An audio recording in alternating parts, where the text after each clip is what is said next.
Oxygen की मात्रा जब किसी रोगी के शरीर में कम होती है तो फिर उसको बाहर से एक्स्ट्रा ऑक्सीजन दिए जाने की जरूरत होती है। ऑक्सीजन एक मेडिसिन की तरह है जो अपने आप नहीं लेनी होती है, हमेशा किसी डॉक्टर के प्रिस्क्रिप्शन पे ही दी जाएगी। अब ऑक्सीजन सप्लाई करने के आजकल कई तरीके हैं। यह एक सिलेंडर है जिसमें ऑक्सीजन अपने स्टोरेज की जगह से रेडीमेड आपके पास आती है। आजकल ऑक्सीजन कंसंट्रेटर्स भी अवेलेबल हैं, जो एक मशीन होती है छोटी सी, जो आपके घर में हवा से ही ऑक्सीजन बना करके आपको सप्लाई कर देता है। उसमें बार बार रिफिल करने की जरूरत नहीं होती है। ऑक्सीजन सिलेंडर के कुछ जो कंपोनेंट्स है वो मैं आपको दिखाना चाहूंगा। ये सिलेंडर जब फैक्ट्री से आता है तो यहाँ पर एक वाल्व है जो बंद होता है। इसके अंदर ऑक्सीजन बहुत ही हाई प्रेशर पे होती है, तो कभी भी इसको खोलते समय आप ऑक्सीजन की ट्यूब पेशेंट को ना लगाएं, पहले इसको खोल लें।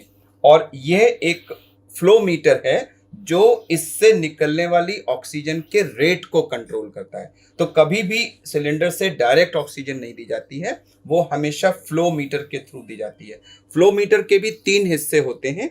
एक ये ह्यूमिडिफायर चेंबर होता है जिसमें पानी या डिस्टिल वाटर रखा जाता है, जिससे कि ऑक्सीजन पहले इसमें जाती है, उसका ह्यूमिडिफिकेशन होता है, यानी उसमें कुछ नमी पहले दी जाती है और फिर वो निकल करके इस एग्जॉस्ट से किसी दूसरी ट्यूब के द्वारा रोगी के पास जाती है।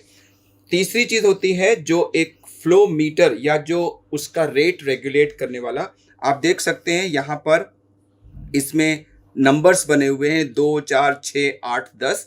तो यह लीटर प्रति मिनट ऑक्सीजन को दर्शाता है कि कितना लीटर पर मिनट ऑक्सीजन पेशेंट के अंदर जा रही है। और तीसरा ये उसको कंट्रोल करने वाला वाल्व होता है। आप देख सकते हैं कि जैसे ही मैं ये वाल्व को खोलूंगा,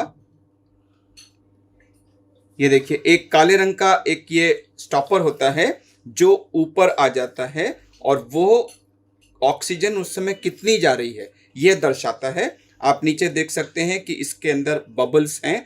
तो यह ऑक्सीजन इस समय 4 लीटर के रेट पे इससे आकर के ह्यूमिडिफायर चेंबर में जाकर के यहाँ से बाहर निकल रही है। इस रेट को हम कम ज्यादा कर सकते हैं रोगी की जरूरत के मुताबिक। हमें कम से कम ऑक्सीजन देनी होती है रोगी का सैचुरेशन 94 से ऊपर रखने के लिए। अगर कभी भी सैचुरेशन 90 से नीचे होगा तो वो एक पॉइजन की स्थिति होती है और पेशेंट को नुकसान होता है। हमारी कोशिश हमेशा सैचुरेशन को 92 से 94 के बीच में रखने की होती है। 94 से ऊपर 100 जाने की कोशिश कभी ना करें, क्योंकि अगर आप इसको बहुत ज्यादा मात्रा में देंगे तो ऑक्सीजन तो आप बढ़ा देंगे, लेकिन उसके साथ साथ बॉडी में CO2 की मात्रा बढ़ जाएगी, रोगी बेहोश तक हो सकता है। कृपया ऐसा कभी ना करें। कम से कम ऑक्सीजन दीजिए, ऑक्सीजन की लेवल को 92 से 94 के बीच में रखने के लिए। अब यहां से निकलने वाली ऑक्सीजन को पेशेंट के बॉडी में कैसे पहुंचाएं, उसके लिए हमारे पास कुछ ट्यूब्स होती हैं। ये देखिए मैंने ये ट्यूब को इसको यहाँ लगा दिया और उसके बाद ये ऑक्सीजन अब इस ट्यूब के थ्रू आ रही है। ये नेजल कैनुला है, जैसा कि आप देख सकते हैं। इसमें 2 ये प्रॉन्ग्स होते हैं जो हमारे दोनों नाक के अंदर चले जाते हैं। ये बहुत ही सॉफ्ट रबर से बने होते हैं और इसके थ्रू ये ऑक्सीजन नाक के अंदर जाती है। अब इसको लगाने का तरीका होता है, मैं आपको दिखाता हूँ।